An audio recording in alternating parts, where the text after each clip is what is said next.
Boa tarde, gente. Meu nome é Bruno Francisco e hoje eu e o João Pedro vamos apresentar dois papers sobre Neural Databases and Reasoning over Text. Não está passando? Ah, passou. O primeiro paper é do Neural Databases, do Thorne J, Yamdazi M, Said M, Silvestre F e Riddle S, e a Harley A. E o segundo paper também é dos mesmos autores sobre Database Reasoning over Text. Então, vamos lá. Com o sucesso das redes neurais em processar dados não estruturados, como linguagem natural e imagens, levantou-se a questão de saber se é possível estender o uso das redes neurais ao ponto de relaxar as suposições fundamentais sobre o gerenciamento de banco de dados. Ou seja, precisamos de um esquema. E se os dados e as consultas pudessem ser representados por pequenas frases em linguagem natural e as consultas pudessem ser respondidas a partir dessas frases? Esses papers dão um primeiro passo em responder essas questões. Posto isso, nós temos o NeuralDB. Ele é um sistema de banco de dados sem esquema pré-definido, em que as atualizações e consultas são dadas em linguagem natural. Ou seja, o escopo desses bancos de dados não precisa ser definido previamente e qualquer dado que se torna relevante durante a utilização da aplicação pode ser armazenado e consultado.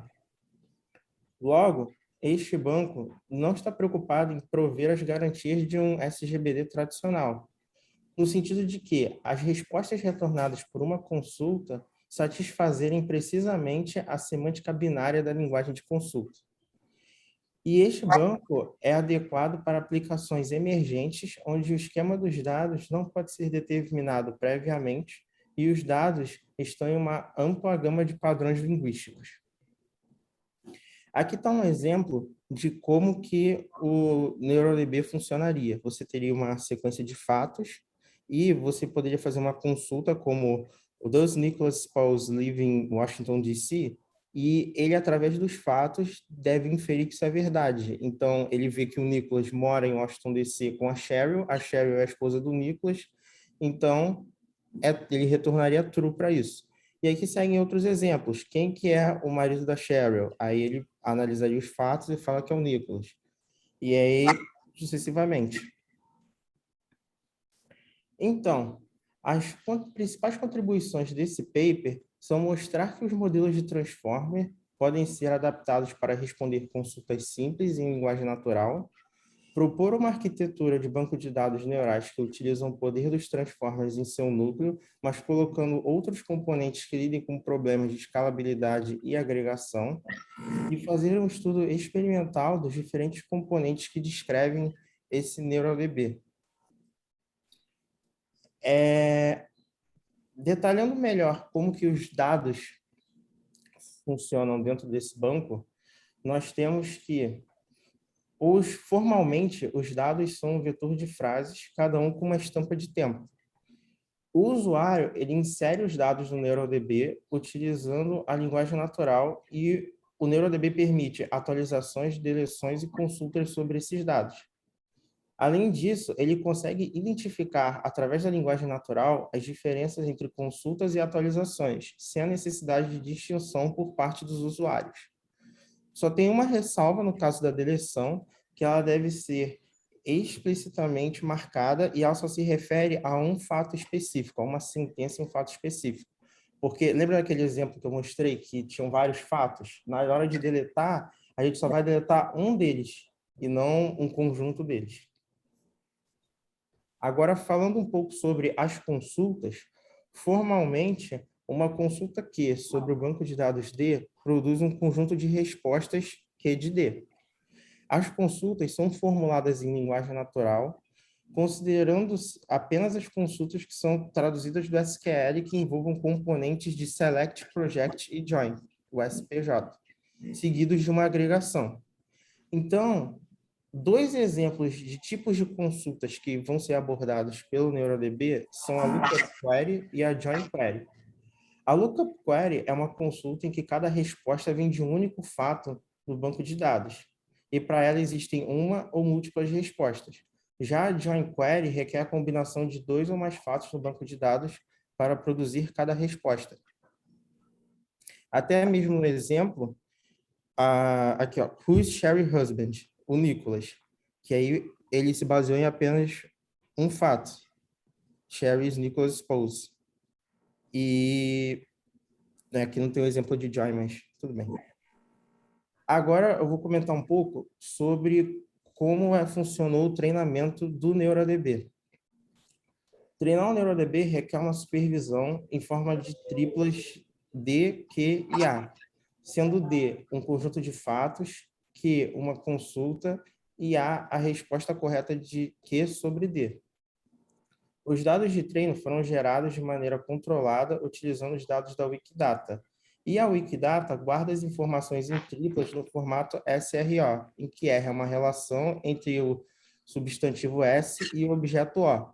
Então, por exemplo, o Bezos trabalha na Amazon. Então, seria essa estrutura.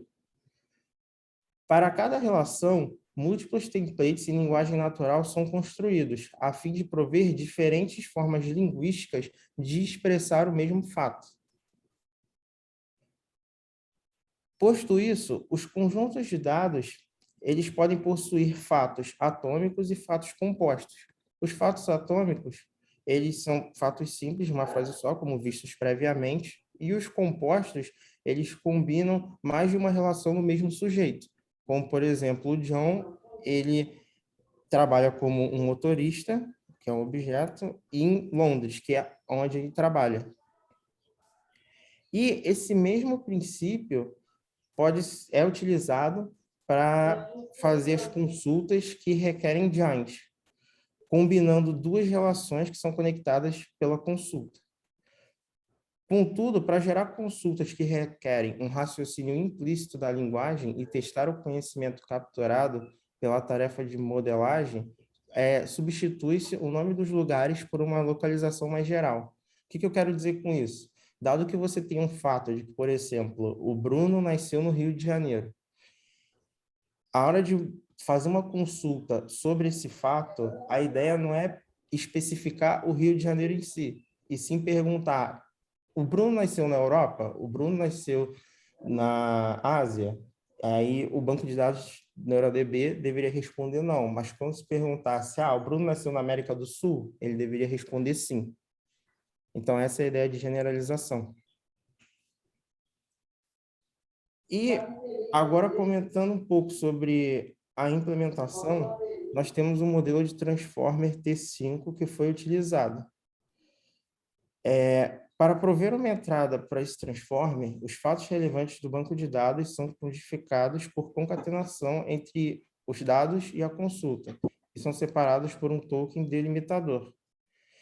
Múltiplas variantes foram consideradas no quesito de codificação dos dados pelo transformer, a fim de promover um limite superior em performance e também avaliar a resiliência do transformer a ruídos ou informações incompletas. No exemplo, a gente tem a questão de como que funcionaria mais ou menos esse transformer. Você tem esse conjunto de fatos que, unidos com uma consulta, uma pergunta, ele deveria te retornar uma resposta. Então, mas qual que seria a melhor maneira de fazer essa união da consulta com esses fatos? Nos papers, eles testaram essas formas utilizando vários modelos, como o PerfectIR, RollDB, TF-DFR e DPR, para tentar ver qual que seria a melhor maneira de fazer essa união. Então, detalhando melhor cada um desses modelos, o PerfectIR é uma abordagem que assume que o componente de recuperação da informação do modelo pode perfeitamente recuperar o conjunto de dados necessário para responder uma consulta. O RollDB, todo banco de dados é codificado como uma entrada e enviado ao modelo. O TF-DFR, ele basicamente considera tokens sobrepostos entre a consulta e os fatos, e o DPR, ele pontua a semelhança das codificações vetoriais da consulta e dos fatos por meio de computar o produto interno atribuído a uma pontuação diferente de zero para todos os fatos.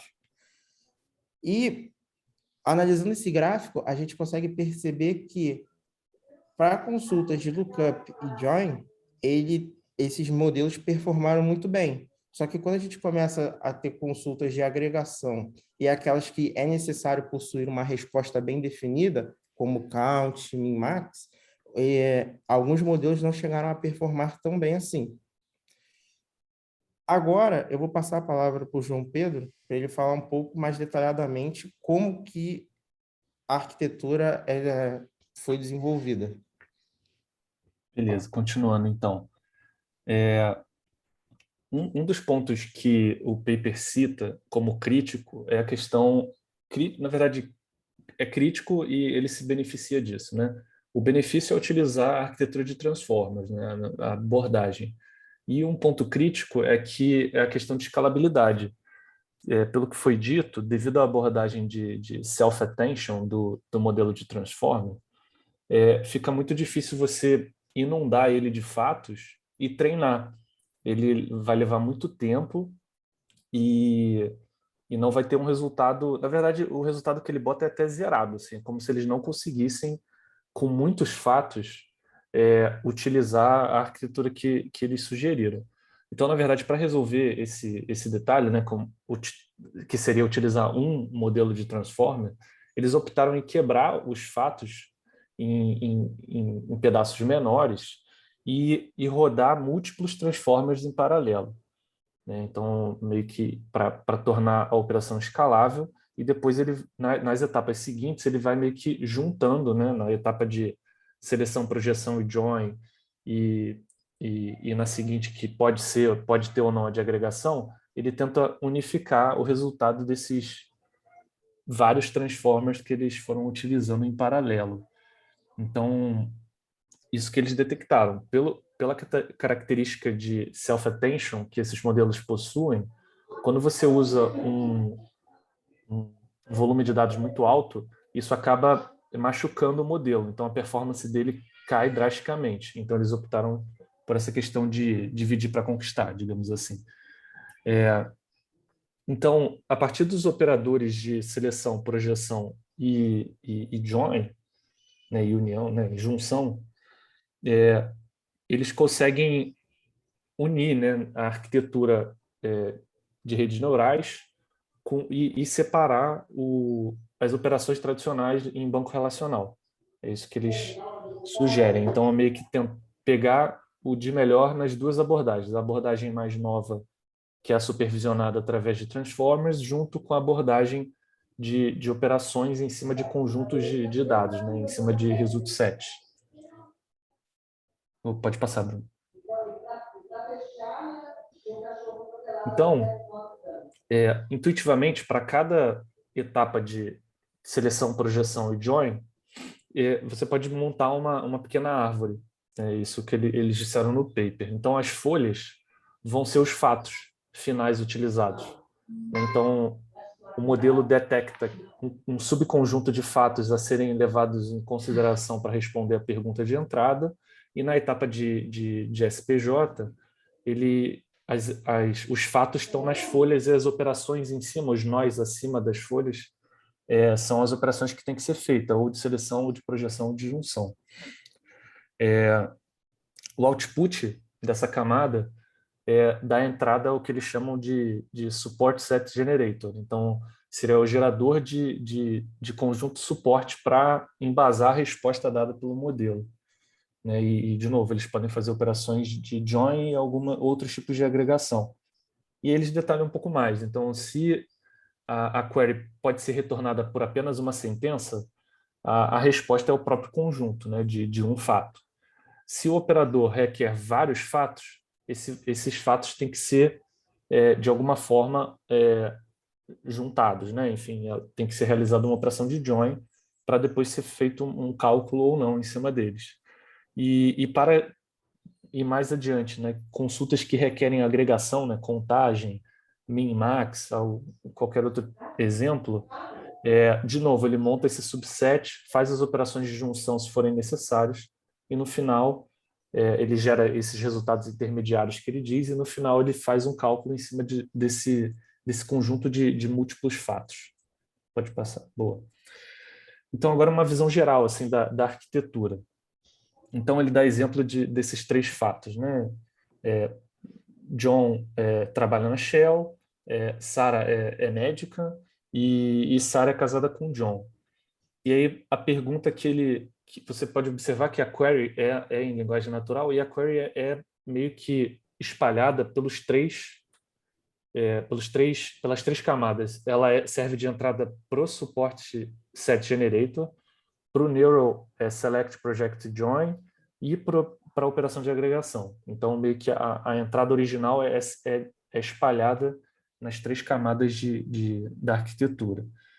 Então, baseado nos fatos e na query de entrada, ele separa como support sets os seguintes fatos. Sarah casou com John e John trabalha na Shell. E isso meio que ele já uniu esses fatos. Tá? Ele meio que agregou, na verdade fez uma junção entre eles. E ele fez uma junção entre outros 2 fatos. Sarah é médica e Sarah é casada com John.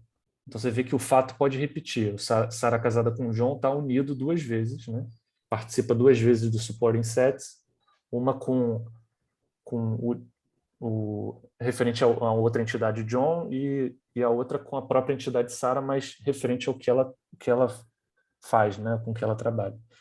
Logo depois, esses supporting sets servem de entrada para o Neural Select Project Join, né? E aí vem uma operação com mais cara de banco de dados tradicional. E, baseado nisso, no primeiro par de sentenças, o resultado da operação é nulo, porque ele não responde à pergunta original. Então, lembrando, a pergunta original sempre vai junto para exatamente auxiliar na seleção do conjunto final, que vai ser agregado. Então, nesse primeiro conjunto de Sarah casada com John e John trabalhando na Shell, ele foi inutilizado.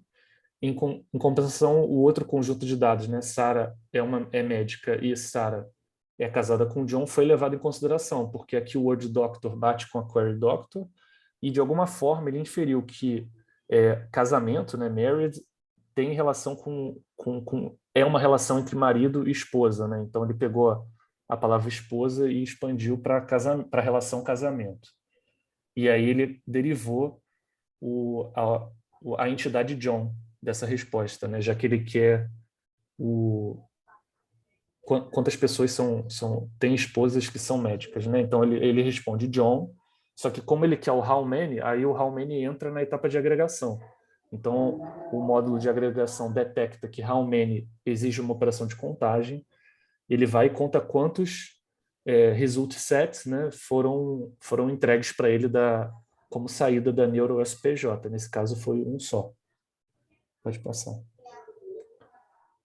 Aí, vendo em detalhe como é que funciona, né, a geração do supporting sets, os fatos de suporte começam com um conjunto vazio e aí entram num classificador, né, um support set generator classifier. Então, ele entra nesse classificador junto com a query. Então, a query sempre vai servindo de input para todas as camadas do modelo.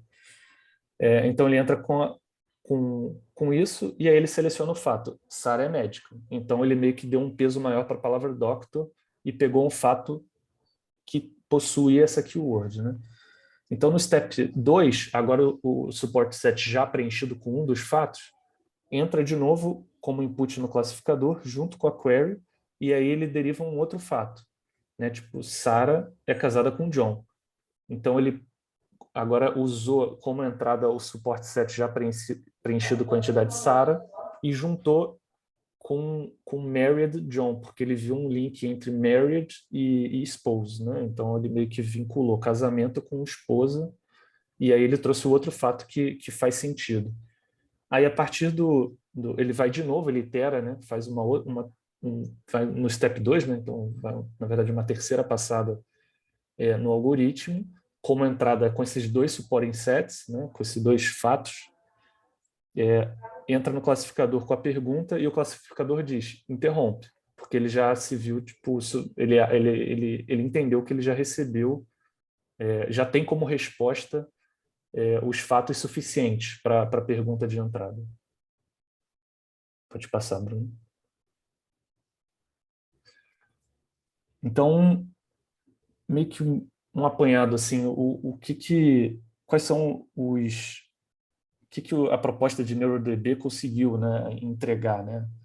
Eles conseguiram uma acurácia de exact match mais altas do que o estado da arte, em diversos tipos de formatos de query, melhorias assim, bem representativas no formato de queries de entrada, né? Não é só de seleção, então você pode fazer uma projeção, pode agregar, enfim, pode fazer junção. Então isso, de fato, parece que foi algo interessante para essa abordagem utilizando redes neurais. E, de fato, eles conseguiram sobrepor, né, o estado da arte novamente, utilizando uma junção do, do modelo tradicional com os transformers.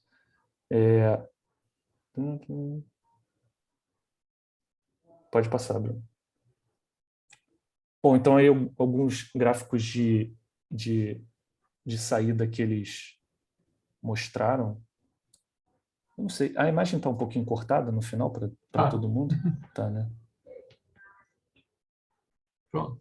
Foi? Bom, sim. Pode continuar assim, tá bom.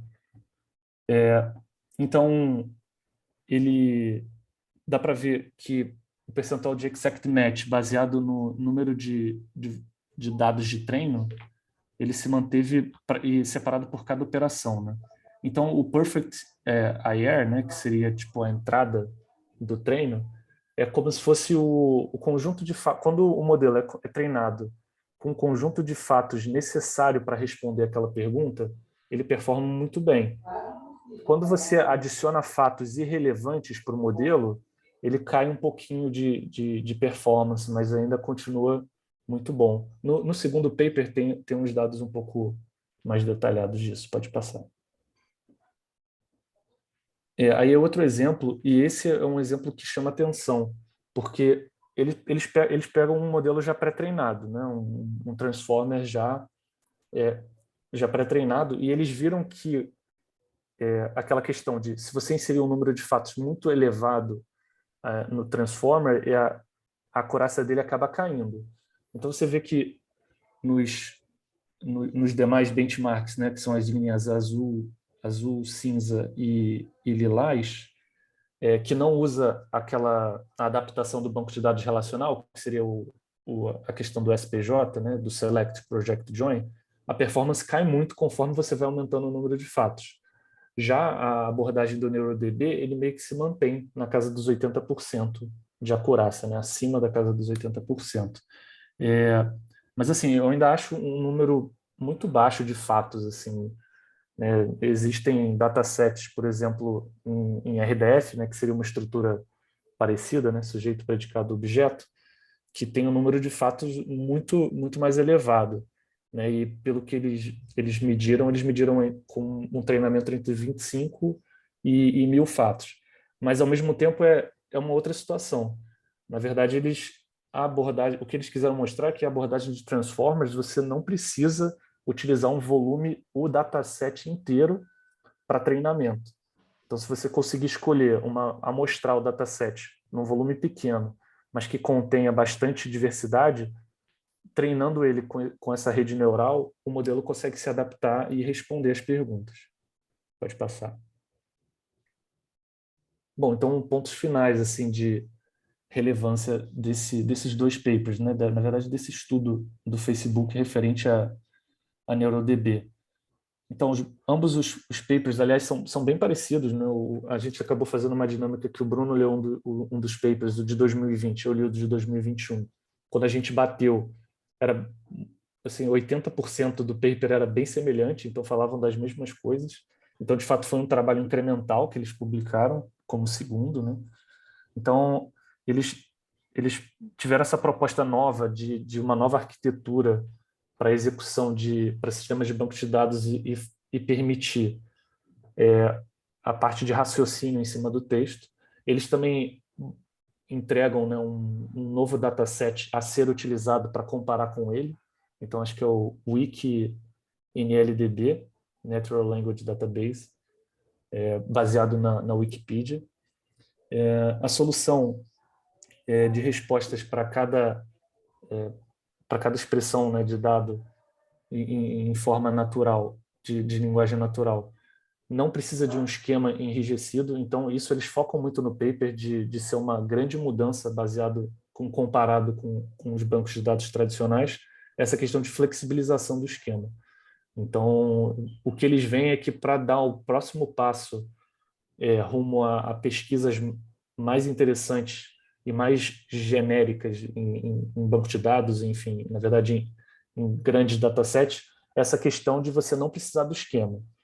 E essa é a abordagem que eles têm de foco, né? Então, eles armazenam 3 colunas, né? Então, basicamente, sujeito, predicado, objeto, eles dão outro nome, mas é isso.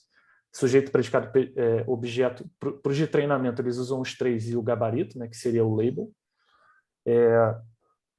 E é isso. Basicamente, estrutura os dados dessa forma, faz pergunta em query natural e ele te devolve em linguagem natural.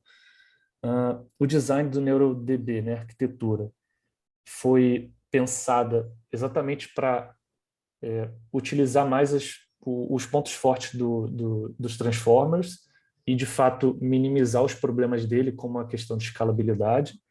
E os resultados mostraram que essa junção final, né, do SPJ, principalmente da seleção, projeção e join, melhorou a acurácia dos resultados, ainda mais com a camada extra de agregação.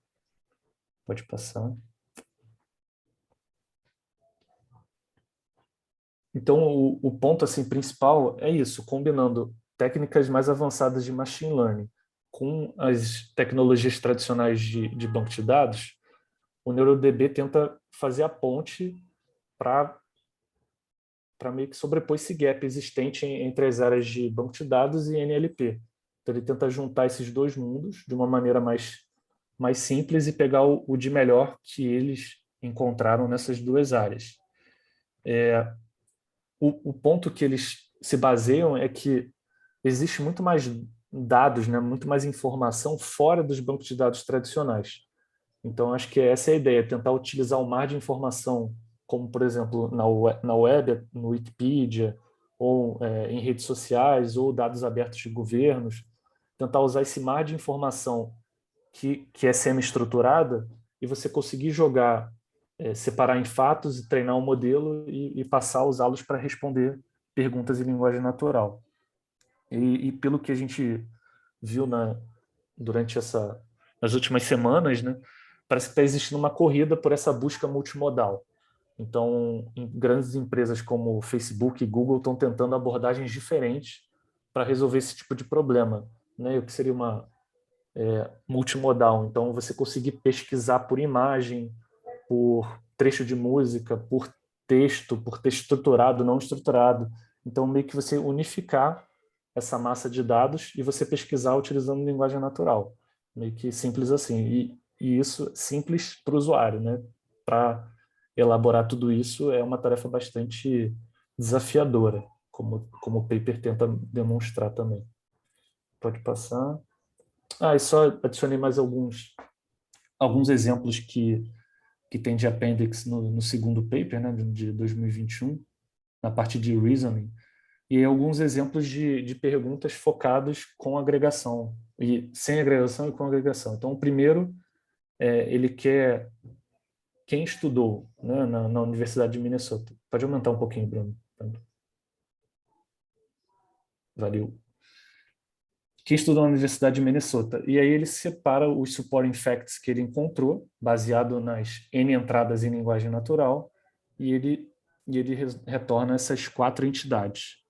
Então, tem esse trabalho de armazenar uma entrada em linguagem natural, ele consegue marcar, né, quais são as entidades, quem são os relacionamentos, e aí depois ele consegue retornar só as entidades que você perguntou. Então, quem estudou, ele retornou só as entidades pessoas, né, vamos dizer assim. E ele retornou o nome das 4 pessoas que ele encontrou que estudaram lá. Na segunda, ele já dá um exemplo de contagem, né? Quantas pessoas trabalham na Yale Law School. Então, ele também, de novo, ele conseguiu, baseado no supporting facts, identificar que 2 pessoas trabalham. Então, na verdade, na etapa anterior ao aggregation, ele separou o nome das pessoas, né, Michael Ponsor e Stephen Wisner, e aí no final ele aplicou uma contagem nesse conjunto de entidades. Na terceira pergunta, ele já faz um min-max, né? Qual é o maior público por ano, qual o maior público por ano em média, sei lá, imagina em estádios, museus, etc. Ele não define, né? E aí ele separa como supporting facts 25 linhas, e aí desses ele consegue identificar quais são os estádios, museus, etc., e o número de visitas por ano. E aí ele separou que o maior deles é The Tate Modern, que tem como visitantes totais esse número aí, que são 55.839.197 visitantes por ano. E mais 2 exemplos com os outros 2 casos que eles se propuseram a fazer, que são as entradas booleanas, né? Então, só responder se a pergunta em linguagem natural ele só quer saber se é verdadeiro ou falso, né? Então, a Carolina do Norte é o empregador do Wes Moore, e aí eles, baseado em um dos fatos, eles viram que sim, que o Wes Moore foi um basketball player, né? E atualmente trabalha lá. E por último, a questão de junção, né? Quem joga na Ligue 1, né? Acho que é o time de campeonato francês de futebol.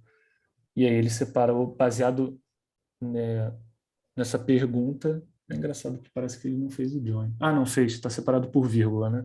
Então, na verdade, tem 2 sentenças representando um conjunto. E aí, dessas 2 sentenças, ele pegou que o Thomas Alofs é jogador da League One.